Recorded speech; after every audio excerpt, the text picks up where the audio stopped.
Welcome to Homeschooling and Board Gaming. Today we are going to be talking about Archipelago by Christoph Bollinger. Fits between 2 and 5 players.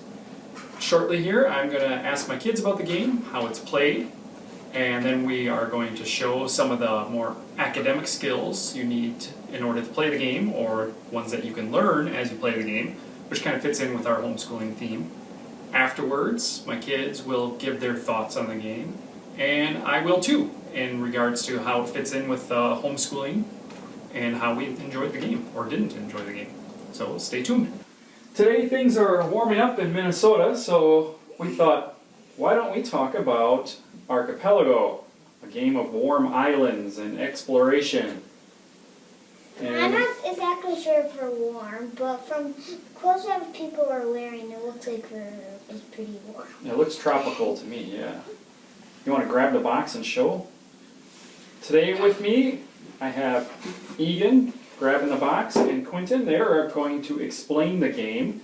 It plays 2 to 5 players, and it's by Christoph Bollinger. Egan, do you want to start us off? Sure. What's Archipelago about? It's about what you're doing is you explore islands, and to win the game you have to get the most victory points. And some of these cards give you victory points for different things. I don't know what this one does, but or what does, but these do give you victory points. So the bottom section is the victory points you get. I'm pretty sure I know what mine is. What you have to do with this on the top is when the game ends, like Ian told you. And right here you can see that there's all these stacks. There's these stacks of exploration tokens to get from exploring.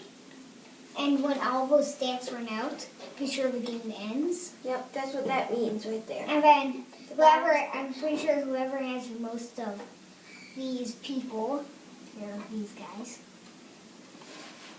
gets 3 points, and second 2 points, third 1. Yeah, exactly. And how do you get those cards, those objective cards? You buy them with coins. Yeah, you buy those cards. I meant the cards that give you the points. The cards that You get that one at the surf game. Okay. Yeah, and you keep your secret. Okay. But also there is one that everybody can see right here.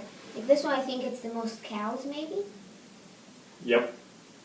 Gets 4 points, second most 3 points, third most 2 points. So tell me a little bit about the game. What do you do in the game? You explore and try to complete it and try to get the most points from those objective cards. It's semi-cooperative because when this black one passes, this black meeple passes over the white one, game ends and everybody loses. Yeah. So the game's theme is you are an explorer exploring these series of islands, and on the islands are native people, and you have to keep the native people happy. And if that black token, which represents the native people, ever passes the population, which is the white token, or the white meeple, then there's a rebellion, and you lose. Everybody loses. So you don't want that to happen. And various things in the game can make the natives angry and more likely to pass that white meeple. Like there's one of these cards that's, where is it? Somewhere in here. Well, while he's looking for that, one of the ways is taxes. You can collect taxes. Yeah. Then you put the rebellion up 1. Can you explain that wheel there, that circle? This Yeah. is the action wheel, or whatever you call it. So there's lots of different actions. These up here, these 6 are resources. If you have Here. a guy on a place with resources, you can place that guy on that resource. Okay. And then if you use that collection. So like, if this guy was here, you could place one of your action tokens on, well, since I'm doing blue, so I'll place it on wood, since I've got a guy on wood. So I can place that guy on that wood spot and then get wood. You can place any number of guys on the wood spots. Right here. So the game is kind of a worker placement game where you're trying to gather resources and build things and buy cards that may help you earn victory points in the end. Is that correct? Yeah. All while not, well, unless you're this guy, all while trying to keep the native peoples happy. Yeah, Yeah. but he wants to keep them angry. And what can you tell me about the exploration tiles? Those look pretty cool. Can you These? explain how those Yeah. work? So at the start of the game, each player gets to place one next to this big tile here. Okay. And then I'm not you sure why can, it's if double-sided. you want to place more, you can place one of your tokens on this exploration action. You can see there's two multicolored where anybody can place their token here. But there's also these one colored and only that player can place it there. So I'll No fair, you can say I placed mine Blue. there. Why did you say green? Yeah, so I placed this But you here. have pineapple. So this is the explore action. So I get to see.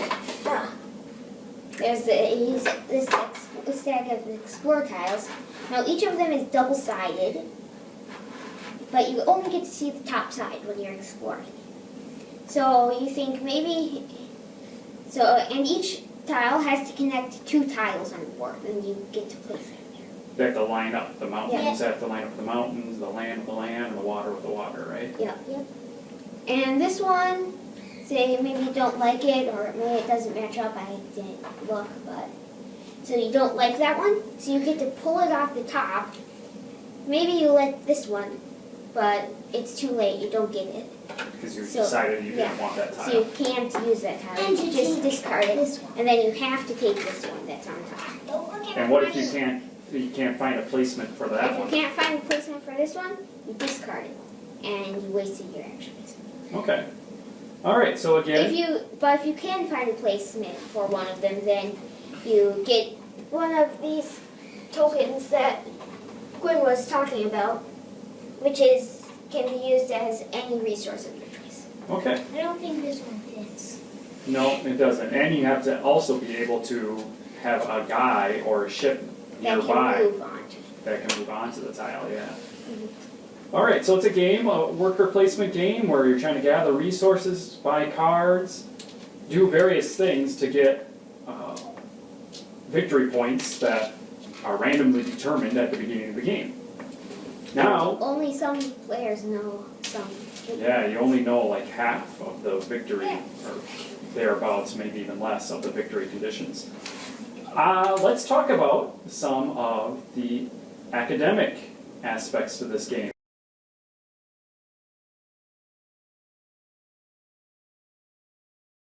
I'm going to advise a researcher for 8 coins. Here's my 5 and a free coins.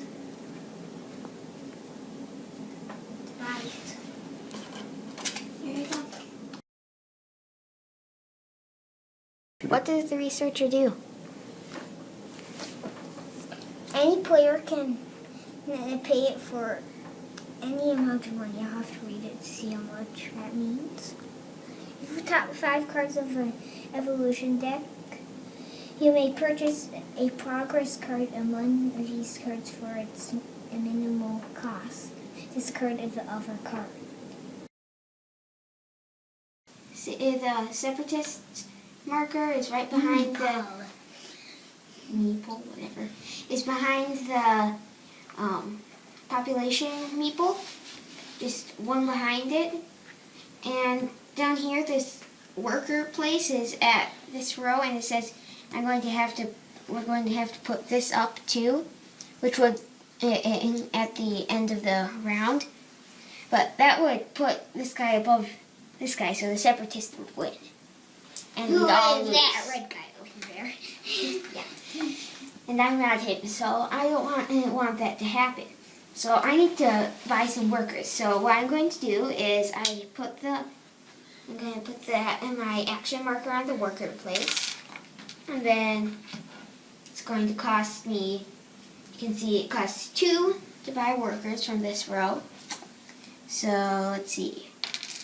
Be 2, 4, 6, 8. I counted already. It would be 10. that you'd have to So I'm going Pay all to of your money. pay all my money to put him back here. So now this guy's just going to be equal with this guy at the end of the round. Forward. So that's. Hey, Quinn, I'll give you a pineapple for 2 fish. Why would I want to do that? That's one. That's not an equal trade. Pineapple to what? How about for the next crisis? Could you give me a pineapple and 2 wood, and I'll stand up some of your guys? I'll give you a pineapple and 2 wood if you stand up some of my guys and give me a wood. So, what did you guys think of the theme? Being an explorer, charged with exploring and exploiting some islands, archipelago? I like the theme, but I think it would be a little bit more interesting if you were the natives. If you were the natives? Yeah. What if you, so maybe if you were got the separatist card, huh? So the separatists, and there's this one over here that wants them to be really far away from the white, to be really far away. The pacifists? They'll probably be switched over. You don't want that one. That's the one that you don't want. Somebody you want to stop if somebody has that, and the other one is basically like that one. Well, that's... And go ahead. I just like tropical islands in general. So what is an archipelago? An archipelago is a group of islands. You know, the theme also brings up an interesting point. What do you think about having to playing an explorer and having to exploit these islands, having to force the people there that live there to make and sell goods that you want while trying to keep them peaceful?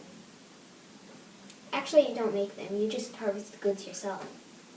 I think that At least that's the what it seems like. meeples, and the workers that you buy represent the native people on the island, putting them to work.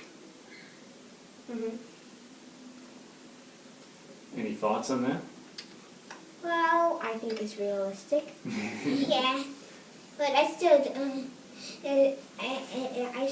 don't really like that theme though. You don't like the theme? Yeah, Why is that? I just don't like it. The theme. Well, it's if nothing else, it leads to interesting discussions. It is fun. Yeah. And it does look on the cover that it looks like he is asking them to collect the goods. Yeah. Like, in your case, pineapple. He loves pineapple. Can you guys think of? And cows. I know I'm going to put you guys on the spot here. Even more fish. Can you think of any TV shows or movies or books or magazines or anything that talks about this theme that you've enjoyed, that you would recommend to people to either read or watch? No, not really. How about the Crash Course episodes? Yeah, they talked a lot about that in Crash Course U.S. history. Yeah? Uh-huh. Yeah. Did you like that? Yeah, especially it's a lot like this one. There was one that was talking about Hawaii, and how somebody went to Hawaii on one time. They liked him, but next time he came there, they killed him. I think that was Captain Cook, if I remember Yeah, correctly. that was him. All right. Well, any final thoughts on Archipelago? Would you recommend it? Do you like playing it? Yeah. I've only played it twice though. Mm-hmm. I think the short version is too short, medium version is too long. So they need a medium short version. We haven't played the long version yet. No, maybe we'll try that next. I don't like long versions. All right. Well, played it. thanks for your thoughts, guys. So, my final thoughts on the game, Archipelago. Well, in regards to homeschooling, as we went over in the video, there are quite a few different things that you need to be able to do or learn if you're a kid playing the game. You've got to read the cards. There's a lot of text on these cards, and not all of it is easy. So there's definitely some words to be learned, and if there's new words, there's an opportunity